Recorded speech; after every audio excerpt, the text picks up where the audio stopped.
Hi, I think I'm live now. I don't know why I always question that. I see the 3, 2, 1 countdown and I always question it. Anyway, welcome. This is Marcy Brockman and we are here for Ask Me Anything. It's Tuesday at 8:38.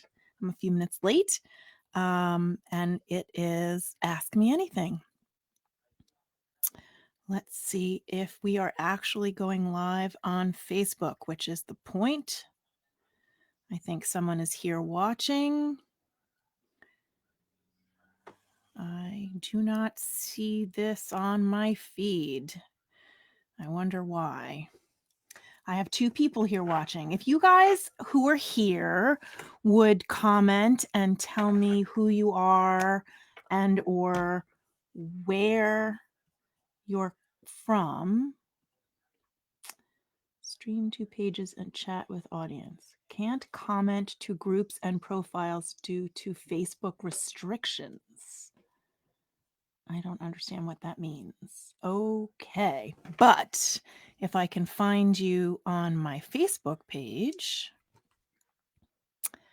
then I can see you chatting with me here.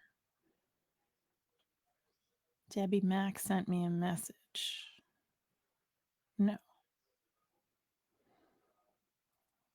Bear with me, folks. I'm trying to figure out this new technology before we get into the Ask Me Anything. Maybe we have 7 people here. Did you guys find me on my page? It's supposed to go directly to my page, and yet it's not doing it. Here we are. Okay, so now if I can mute myself on my phone, I can see the comments on Facebook, so I can look at you guys here. So there's 8 of you, or 3 of you now. There were 8 of you. I lost 5 of you by not being smooth and perfect and prepared, or there's just other things going on. I'm not offended. So would you 3 who are here tell me where you're from? So I know who we're talking to. Now there's 2 of you here.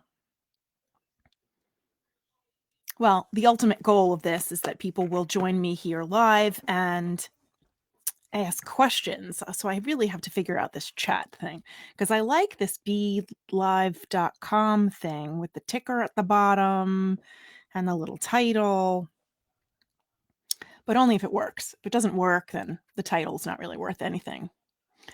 Okay, so we've kind of got a big night going on here. It's Tuesday night. It's November 3rd. We're in it's election night in the United States.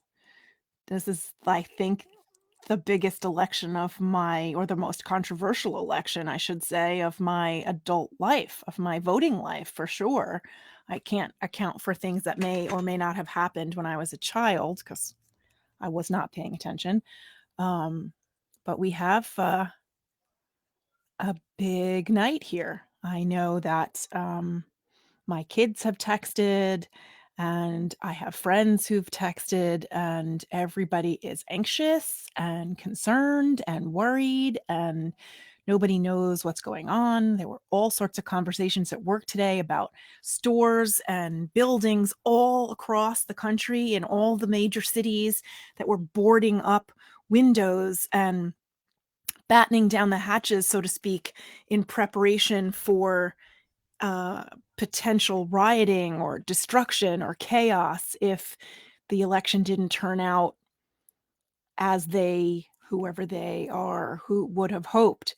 I don't know what side would be doing the destruction. I guess it depends on what happens, and I don't understand that mentality at all for anybody, although I get, without getting into it too much, I get where decades or generations of frustration and racism can erupt in anger and in frustration, for sure.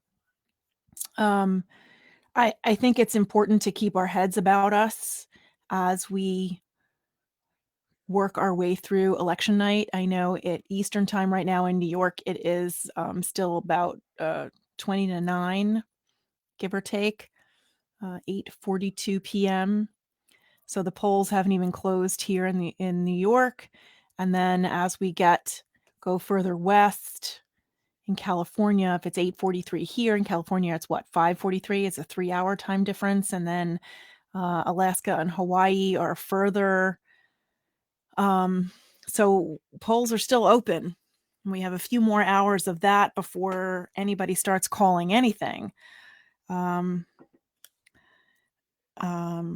So Linda D'Alessandro is here. She's a former student of mine, a sophomore in college, if I'm correct about that. And Eileen Winter Palmer is a fellow artist and women sharing art person. And Nate Joseph. Hi, Nate. Nate is sort of a nephew, I suppose, by marriage. My husband's niece's husband. Is that right? Yeah, my husband's niece's husband. They got married 4 months before Michael and I did. So you guys just had your 4th wedding anniversary. Congratulations. Mazel tov. 4-year anniversary and 3 kids already. Wow, that's impressive. And they're all freaking adorable. I can't even fathom. Anyway, so we have Ask Me Anything. I think the biggest question on everybody's lips in regards to the election is how do we move forward throughout this day and now this night without tearing our insides out or biting our fingernails off in anxiety. And for me, the thing is keeping myself distracted and not obsessing. I can't keep looking for updates. I can't keep watching the news. I can't watch it all as it unfolds live because I know that would just, for me, that would be the trigger and it would just ramp up the anxiety. I know for other people, watching it as they come in is super exciting and entertaining and they like it, and seeing it happen and unfold is what calms them. To each his or her own, or any other non-binary pronoun you'd prefer. I think distraction is the key for me. I feel better commiserating with other people. So when I find out that coworkers, other teacher friends of mine, or family members, or friends, or colleagues, or whoever, everybody is on eggshells tonight, regardless of who we're voting for. That's not even the point. The point is that it's right now is all completely unknown, and we don't know. It's I did peek about an hour ago at a current voting map, but it's too early to tell. It's a total crapshoot. No one has any idea what's going on. And any pundits who tell you that or tell us that they absolutely know, I don't think is true. Suzanne Smith Kelly is here. Hello, Suzanne Smith Kelly. How are you? Good to see you. I'm glad you're here. Yeah, I think any pundits that tell us, oh, definitely this candidate's going to win, based on what happened in 2016, I really don't trust them. And and unless they're a psychic, and even then, we just have to wait and see what happens. But regardless of who wins, I really, really hope that we can all keep in mind that we are all one country, and that the only way that we are going to be able to move forward in peace and in harmony and in prosperity and health and vitality and kindness is if we stick together, and if we remember that regardless of the results, that we are all big one United States family. I think that there's the big problem is that there's been so much divisiveness and so little ability to have patience for people whose opinions are different than yours. There are so many of us that I think, because of social media mirroring back for us our own values and our own opinions, that we've become especially intolerant of other people's opinions. It's become primal and divisive and angry and insulting and personal on a visceral level that I think is unnecessary. Politics does absolutely affect people's lives. The laws that are enacted and the policies that are enacted and the regulations that regulate corporations and pollution and environmental protection and civil liberties and healthcare. And I mean, this is stuff that's huge. That's very important to most people. I mean, maybe not the top 1%ers because they can afford anything that they want, but that leaves 99% of the country that these kinds of things are important to. And I think that the lower your income, the more important these programs become. And Bradley Berdecchia is here, and I hope I'm pronouncing that right. I think he was a former high school student in the school where I teach. And Josie Catton, I don't know who's Josie Catton. How do I know her? Christina Rossi, also a former student. Sherry Strong. Excellent. I'm so glad you guys are here. Of course, now this app, BeLive.com, BeLive TV, is asking if I want to bring any of you on camera. So does anybody want to join me and actually have a conversation?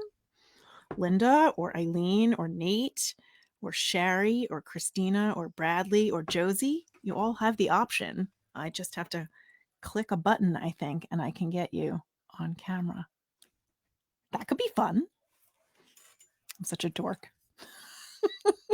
I'm such a dork. I love all this stuff. It's so fun. So many people are so nervous about going live. I'm like, I don't understand the risk here. I have no makeup on.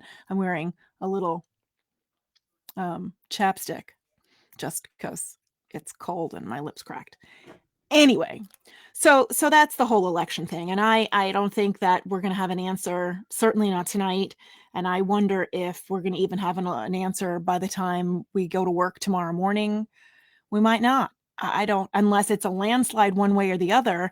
But if it's coming down to percentages and, this state and that elector, et cetera, we might have a little bit of time before we actually have an answer. And I just hope that all of those stores and all of those buildings and all of those cities across the country that boarded themselves up are overreacting. And I hope that they, can just take off all of those pieces of plywood and put them away and say, whew, dodged a bullet there, and nothing happened.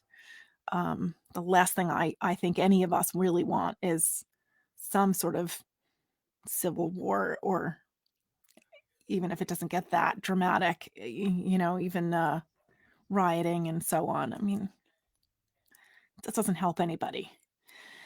Anyway, so we had 2 questions today that 2 people have asked me recently.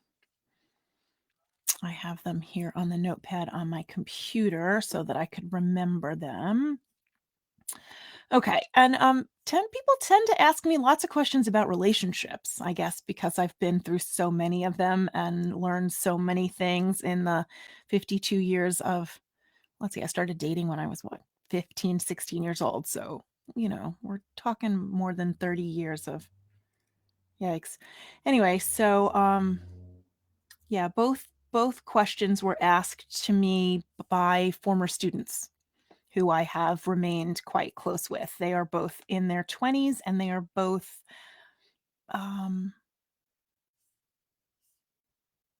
I think they're both about 26, 27 years old.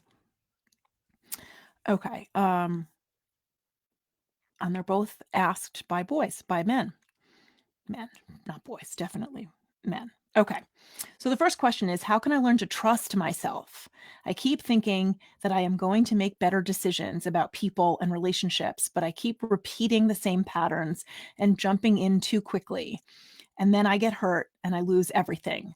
money, my home, all sense of security, and I don't know what to do anymore. So this young man has found himself in and out of very, very serious relationships, at least one a year for the last few years. And the one thing that one of the things that he and I have in common, excuse me, is an overabundance of love and an overabundance of excitement getting into relationships. And when things are really great and the chemistry is fabulous and there's a ton in common and you can't wait to see each other again, and you have that, that magnetic connection where every single thought that you have is of this other person. And I think quite frequently I used to, and he definitely still does, jump into the relationship with both feet, throw caution to the wind, and feel like, oh my God, this person is it. This is it. And you're in that euphoric, mind blowing, blindsiding honeymoon stage of a relationship. And when you move too quickly and jump into things too quickly, and you move in and you swap keys and you start, vacationing together, and you mix all your CDs together and you mix all your books together and you start sharing money, and you really feel like, okay, this is the person, we're going to be together forever. And maybe you get engaged and maybe you don't. And maybe you're like me and you get married and you shouldn't have. But what happens is that we haven't given ourselves enough time to not only get to know who that other person really is on the inside, but we don't give ourselves enough time to figure out who we really are with them. And that's huge. So I made a little outline for myself here so I wouldn't lose track and go off topic. But take care of your own needs first. Make sure that you always have a place to live that you're in control of. Make sure you always have a job or several, depending on what it is that you do, that you can earn enough money to support yourself, and you have your car or your transportation, that you have enough money to pay your bills, to eat well, to make sure that the basics of your own life are taken care of and that you can do that yourself. And then not let that go for anything, because that's the most important thing. Your security, your safety, your solvency, your independence is how you stay grounded, is how you keep control over your own little teapot, your own life. Set aside a little time each day and each week for writing. Even if you're not a writer, I find that writing about who you are and what you want and what your values are and your traditions from your family that you want to bring forward, and what your goals are for your life and what's important to you are very important in figuring out who we are. And I think that we are less likely to blindly jump into a situation that we shouldn't jump into if we are more sure of who we are.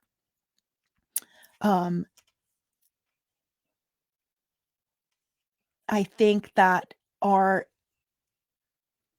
propensity to jump too quickly is a sign that we need to work on us first, that we need to work on our own self-esteem and our own boundaries and our own love for ourselves. And I think that when we jump too quickly and we don't hold fast to our own needs and our own boundaries, and we say yes too readily, I think that what that's ultimately saying is that we're afraid that the other person isn't going to stick around. And we're afraid that we're not worth them hanging around and proving themselves. Trust needs to be earned, and you are worth the wait and the time. I wrote this, so I would say it the right way. You are worth the wait and the time for the other person to prove themselves to you. Much of the jumping too quickly comes from us not thinking we deserve love, time, devotion, trust. And as such, we're afraid to wait too long lest the other person leave or reject us. Yes. And if they do, they are not the right person for us at all. We have to realize that by creating the boundaries that we need to keep us healthy, boundaries for ourselves that keep us solvent, that keeps a roof over our head and food in our bellies and a nice cozy pillow under our heads at night, are provided so that it makes it easier for us to stay true to ourselves, and it makes it easier for other people to build trust with us and love us, because we've told them and shown them what works for us and what doesn't, and how to navigate the rules that we've set in place for ourselves and for our relationships. So boundaries keep all of us safe. They're not just to keep people out, but they are to help us navigate the difficulty, or what could be difficult in connecting our lives with somebody else's. Like when Michael and I got married, we got married almost 4 years ago. January will be 4 years. And we both, I was 48 and I was 49 or almost 49, and he was 51. And we had both been married. We had both had 2 children who were almost grown or grown. We had 2 houses. He had his financial independence and I had my financial independence. We each had separate careers. We were 2 totally separate functioning adults, like island nations of our own, but now we wanted to be together. We wanted to join our 2 countries. And we did in many ways, but we didn't join everything. Like he has his job and he's got friends, and I have my job and I have my friends. And he moved into my house because my kids were still living here and I had more room and I owned my house, and his living situation was a little different. But we decided very clearly that we weren't going to join finances. And we do share expenses, and that's always a little bit of a negotiation, but not in an emotional way, just sort of a fact and figure kind of financial numeric way. But we decided not to join our finances. He's got stuff that he's responsible for and would like control over his money, and I've got stuff I'm responsible for and I wanted control over my money. And I don't think there's anything wrong with that.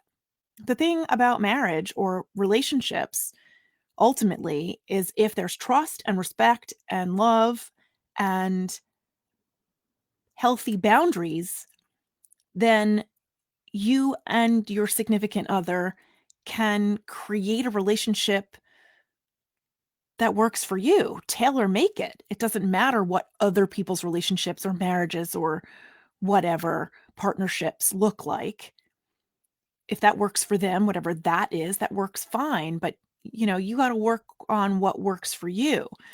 So going back to the beginning part of this question, how can he learn to trust himself? I think that by doing all of these healthy steps, by writing, by being really clear, using something, not to plug my book, but using something like Permission to Land Personal Transformation Through Writing, which gives you self-analytical writing prompts that literally pull you through these integral questions to allow you to get to know each other, to get to know yourself. And you and your significant other could answer those questions together and then share your answers. Would be a wonderful exercise to help you get to know yourselves. But even if you're not in a relationship, like for a while, he wasn't in a relationship because everything had imploded, and it took him a long time to earn enough money to rent a place for himself and get furniture and reestablish himself yet again, because he had given over too much control to somebody who he didn't know long enough and who betrayed him because ultimately they weren't who they said they were. And this happens. I feel like, to put a time frame on people's relationships is not my business. Um, but I feel like that you should at least be with somebody, dating somebody, in a significant committed relationship with somebody for at least 12 months, at least one whole calendar year before you start exchanging keys and before you move in with one another. I think you need to go through all the seasons and go through all of the holidays and figure out if you can deal with each other's friends and families and quirky weird habits, and um take a trip together, an airplane, if we're not in a pandemic, an airplane trip somewhere, because sometimes travel makes people anxious. And when people get anxious and they're overtired, you want to make sure that you're with somebody who you can play together well with, even when you're both anxious and crazy and tired and stressed and so on. So I usually recommend that. Anyway, so I hope this sort of long answer, multi-part answer was satisfactory. And the second question, if anyone is still here, the second question is, I feel like I am always living for the future, still going to school, planning for the job or career in my future, putting off everything in the name of my goals. How do I live in the present more? This is a really good question too, especially for people who are in their 20s, who are, or teens and 20s, so people who are building toward the future, whose goals are always elusively ahead of them in the future. How do you focus on the here and now? And I think that paying attention to the present definitely helps. I learned this trick from my therapist, and I've heard it from other therapists. My daughter's therapist told her too. It's called the 5-4-3-2-1 game that you play with yourself, that you can play it anywhere. And if you're anxious, you're stressed, you're thinking about things, projecting into the future, or ruminating too much about things in the past, and you're having trouble grounding yourself in the present, if you play the 5-4-3-2-1 game, you think about 5 things that you see. What do I see? I see my computer. I see my desk lamp over there. I see the sun that my daughter painted on the wall. This is my art studio that we're in. I see my book poster behind me, and I see my phone here in front of me. Okay, 4 things that I hear. Well, right now I hear my own voice pretty loud in the headphones. I don't really hear anything else. If I take an ear out, what do I hear? I hear the TV on in my living room. My husband is watching fish videos on YouTube. I hear a car going by outside. And I hear 2 cats meowing in my bedroom across the house. 3 things we can touch and feel. Well, I can feel my table here in front of me. I can feel my hair on the back of my neck. I can feel the headphones on my ears. 2 things that I smell. What do I smell? Well, I smell the French fries I ate with dinner. I have French fry breath. And I smell my perfume that I sprayed before I went live. Why I sprayed perfume on to make a video, I don't know, but this is my sick, crazy head. I'm wearing Philosophy's Amazing Grace, which is the only perfume body spray I wear. I just absolutely love it. I've been wearing it for years. So that's 5-4-3-2. And then something that I taste. Well, it's the French fries that I ate before. I could have a cup of water. I will have a sip of water, and then that will be the one thing that I taste. And so by the time you do the 5, the 4, the 3, the 2, and the 1, I find by the time I get to the end of that list, I have been so focused on my senses and so focused on my environment and so focused on what I am doing right there in the moment that I am no longer anxious, feeling the physical effects of anxiety I'm no longer projecting into the future. I'm no longer pulling back and ruminating things from the past. I am right here, grounded in what I'm doing right here in this moment, right now. Meditation also helps. I am not a good meditator because I always have so many things going on in my head, but acknowledging the thought, dealing with it for a second, and then refocusing on the breath, and then do that again. I'm thinking about dinner. I'm thinking about the rumble in my stomach, and then I'm going to go back to my breath. And I'm thinking about a thing I have to do later. I'm thinking about paying a bill, but I'm going to go back to my breath. I'm thinking about postcards, but I'm going back to my breath. Just keep doing that, and it helps pull you into the present moment. It can also help inspire creativity.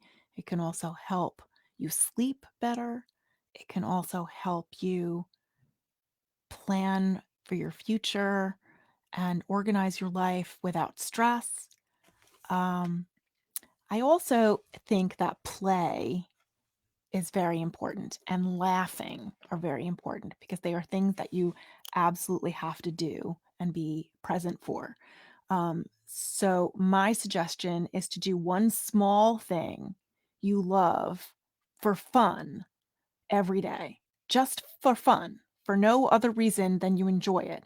Do one small thing every day, and then do one larger thing that you love. That's just playtime. That's just fun and frivolous and fabulous once a week. Focusing on the things that bring you joy. So this is my little outline from before. Pick things that truly give you joy, make you laugh, make you forget about time passing. It doesn't have to cost a lot of money. It could be playing a video game. It could be scrolling through social media or Instagram or watching videos or watching your favorite TV show or a movie, creating art, painting, drawing, writing, music, playing music, if you play an instrument or singing, creating anything creative, bake a craft or knitting or whatever. It doesn't matter what it is.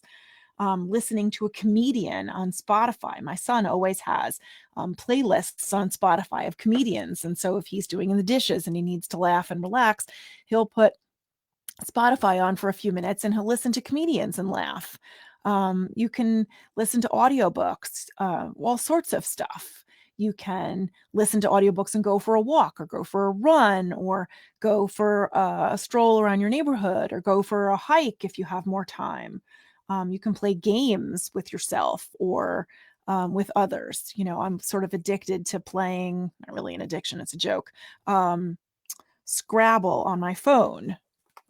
And I just find it really relaxing and it allows me to think about and process stuff, but I have something sort of mindless to keep me occupied with. It helps me a lot anyway. And I have friends at work who are trying to get me interested in the game Animal Crossing. So my husband is going to buy us a Switch because he wants to, I guess it's a handheld video game thing because he has a few games he wants to play on it. He's going to get me this Animal Crossing game. I don't know, mindless and interesting and fun and has nothing to do with anything and no pressure. Maybe you want to play with your kids or your pets. Those are good things to do. Calling on the phone or Zooming with a friend or a loved one, a family member, taking a walk outside or a hike in a wooden area, exercise. For some people, that's enjoyable. I usually think it's not, and then I do it and I feel better. Dancing, either by yourself or with others. We used to do this when my kids were little. We would just blast music and just do the dancing time and just dance it out.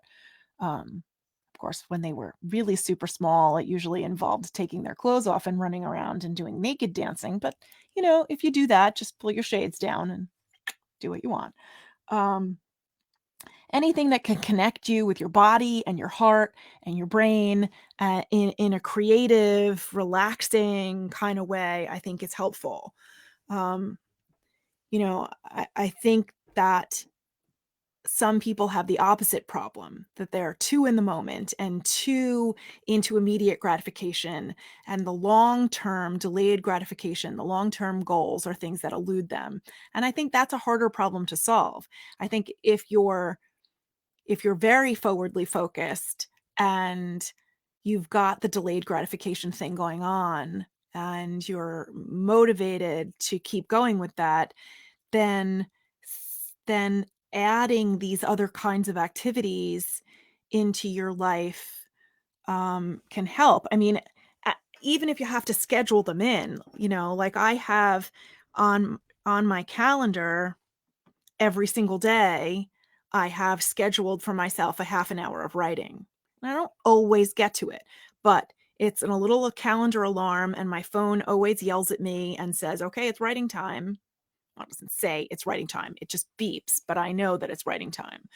Um, Anything that you're interested in keeping track of, these little smartphones of ours are phenomenal computers for that. The days that I'm going to be doing Pilates, I have an alarm going off, just like I do when I have a therapy session, or when I'm going to make a live video, or when I have to take medication, or you have to make an appointment, or anything that you're going to do.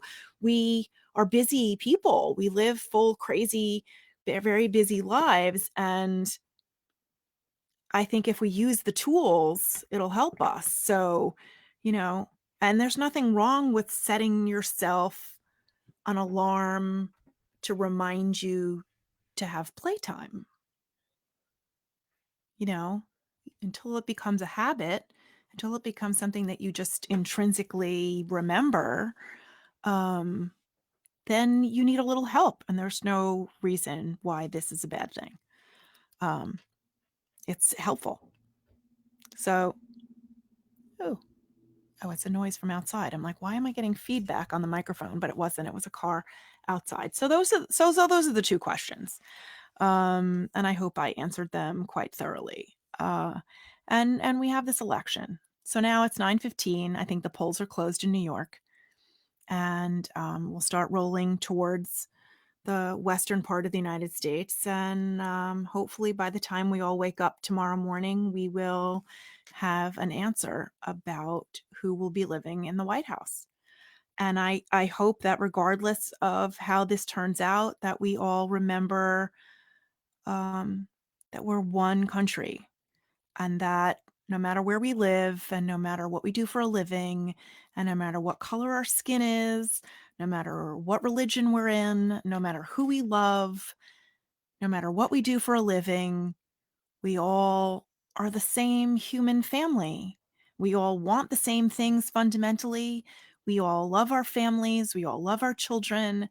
We all want everyone that we know and care about and the extended human family to be healthy and happy and get the care and health care and food and clean water and shelter and um, ability to be happy and build a life that they love, full of meaning and happiness and belonging.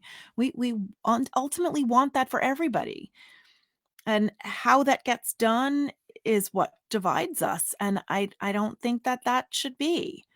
I think we need to be more patient with each other and kinder with each other, and regardless of how our opinions are the same or how our opinions are different, I think we all need to extend our hearts and our love and our patience and kindness to each other. And I hope that we grow closer and less divisive as the next few months or few years continue on. If we are lucky enough to be alive still. And I think that we have to be more grateful and gracious and patient. I don't know. I'm all talked out. I'm starting to repeat myself, and no one wants that. So thank you so much for those of you who came. We had Linda and Eileen and Nate and Suzanne and Shari and Christina and Bradley and Josie and Kathleen. Different Kathleen. Yes, and Kathleen. So lovely that you all popped in, and hopefully more of you catch me on the replay. I will post the text of the questions and the little outline that I made that I was glancing at. I will post that at the bottom of this video when I post it on YouTube as a recording. This will be on Facebook, and it will live there, and it will also live on What's Up Marcy, which is my YouTube channel. So feel free to go to What's Up Marcy on YouTube and take a look at this this episode of Ask Me Anything. You can also get to all the previous episodes of Ask Me Anything, as well as all of my Book Talk Sundays, which are obviously Sunday book talks. Some of them originated as lives, and some of them were pre-recorded.